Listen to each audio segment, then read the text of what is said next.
કશું નહીં, આ બધું કટ થઈ જશે જેમાં કશું લાઈવ નથી. તો એ મારે પૂછવાનો પ્રશ્ન એ તો કે કોમેડી ફેક્ટરીની ઓફિસની અંદર શું ચાલતું હશે? કોમેડી ફેક્ટરીની ઓફિસની અંદર ઘણું બધું ચાલે છે.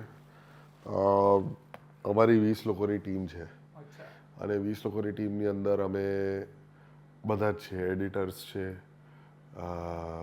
એડમિન છે, અકાઉન્ટ્સ છે, HR છે, બિઝનેસ મેનેજર છે, સોશિયલ મીડિયા મેનેજર છે, ગ્રાફિક ડિઝાઇનર છે, પ્રોડક્શન મેનેજર છે, પ્રોગ્રામિંગ મેનેજર્સ છે. એટલે બહુ બધું છે. એમ નહીં, એટલે તમે મસ્તી જ કરતા હો અંદર અંદર? હા, મસ્તી. અમારે તો બોર્ડ ગેમ્સ હોય, પછી અંદર એકબીજાની હળી કરતા હોઈએ, બધું એકબીજા ઉપર જોક્સ મારે. રમેશભાઈ છે ને અમારા હાઉસકીપિંગ વાળા, તમારે ત્યાં જયદેવ છે એના જેવા છે, તો મારા રમેશભાઈ ખાસ.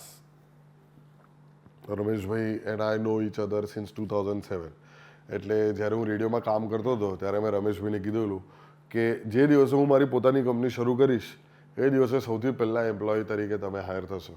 અને એ મારું સપનું 2020માં કમ્પ્લીટ થયું કે જ્યારે comedy factory became TCF entertainment private limited. જ્યારે પ્રાઇવેટ લિમિટેડ થઈ અને ધ કોમેડી ફેક્ટરી એકચ્યુઅલી એક પ્રાઇવેટ લિમિટેડ કંપની બની, ત્યારે ફર્સ્ટ એમ્પ્લોય ટુ બી હાયર્ડ મારા અને વિદ્યા સિવાય on paper was mister Ramesh.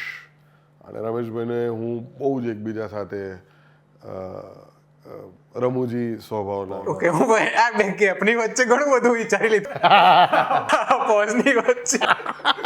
Okay, જ્યારે એટલે રમેશભાઈ એ આખી ઓફિસના અંદર એવું હોય ને કે બોસના સામે થોડુંક આમ ઇજ્જતથી રહેવું પડે, એવું મારા અંદર છે જ નહીં. કોઈ પણ અંડરસ્ટેન્ડ આવીને મારા ઉપર જોક મારી જાય. એમાં રમેશભાઈ પણ મારા ઉપર જોક ખેંચીને મારે, છુટ્ટી જોક મારે મારા ઉપર. અને બધા હશે પાછા, કારણ કે રમેશભાઈ પાસે શું છે કે એમના પાસે એક સુપર પાવર છે કે એ બહુ એન્ડિયરિંગ પર્સનાલિટી છે. ઘણા લોકો ખબર છે એકદમ પેલા હવે મારા જેવું ડાચું કોઈ જોક મારે તો લોકોને આમ વાગે કે આને સાલે મને જોક મારી. પણ આમ એકદમ કોઈ રૂપાળો છોકરો હોય ને એ ટાઈપનું એકદમ ક્યુટ સ્વભાવનું કોઈ હોય તો એ સેમ વસ્તુ કહેશે તો એને એટલું હર્ટફુલ નહીં થાય. તો એવા છે રમેશભાઈ. અને સૌથી વધારે લાફ લઈ જાય અમારા આખી કોમેડી ફેક્ટરીના અંદર. જ્યારે વિદ્યા ભાભીનું તમે નામ લો, એવું જ કહું ને, હું વિદ્યા ભાભી જ કહું. વિદ્યા ભાભી કહેશો ને તો એ હમણાં આવતું જ હશે. બરોડાથી છૂટું ચપ્પલ આવતું જ હશે હમણાં ઉડતું. તો તમે FM-માં કામ કરવા જતા હતા કે પછી લવ સ્ટોરી ક્રિએટ કરવા જતા હતા? અમારી એકચ્યુઅલી ટ્રેનિંગ થઈ અમદાવાદમાં માયકામાં, જ્યારે અમે રેડિયોમાં જોડાયા ત્યારે.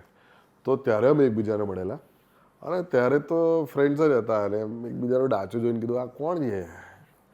ત્યારે મેળ નહોતો પડ્યો. પછી 6 મહિના વાતો કરી એકબીજા સાથે, એકબીજાનું લાઇકિંગ વધ્યું. એટલે મેં પછી નવરો બેઠો હતો એક દિવસ, તો મેં કીધું ચાલ પ્રપોઝ મારી જોઈએ, વધારે શું થશે, ના પાડશે. જે આપણે ગભરાતો હોય છે ને આજકાલના છોકરાઓ, એ બધા છોકરાઓનું કહેવા માગું છું. મેં વિદ્યાને જ્યારે હું 19નો હતો અને 20 વર્ષની હતી, અમારા બંનેનું રિલેશનશિપ બી 19-20 જ હતું. તો એ ટાઈમે તો ત્યારે મેં એને ધડધડીને પ્રપોઝ કરી દીધું કે એક દરેક છોકરાનું એક એ હોય ને સપનું કે મારાથી મોટા ઉંમરની છોકરીને કે ક્લાસમેટને કે બેચમેટને હું પ્રપોઝ કરું. તો એ મેં કરીને બતાવ્યું. કેટલા મોટા છે તમારાથી? 1 વર્ષ. મોટા ના કહેવાય. મોટા જ કહેવાય ને યાર. ટેકનિકલી મોટા. તું 7મામાં હોય તો 8માની છોકરીને પ્રપોઝ મારે કેટલી મોટી વાત. સ્કૂલમાં કહેવાય. સ્કૂલમાં કહેવાય તો અમે કોલેજમાં હતા. SY વાળો TY ડેરિંગ કહેવાય. ડેરિંગ કહેવાય તો કે સિનિયરને પ્રપોઝ કર્યું. એક્ઝેક્ટલી. તો મેં એવી રીતે, એ સિનિયર નથી મારી પણ એક રીતે સિનિયર હતી, તો મેં પ્રપોઝ કર્યો અને એને હા પાડી. પછી અમારું લગભગ 37 વાર બ્રેકઅપ થયું. અને પછી જે પ્રપોઝલ મારે એને આપવાનો હતો એને મને આપ્યો લગ્નનો. હા, તો લગ્નનો પ્રપોઝલ એને મને આપ્યો. પણ એમને થયું હશે કે યાર આ નહીં હિંમત કરે, એક જ વખત કરી. ના યાર, એને કેવું હતું, એને ડર હતો.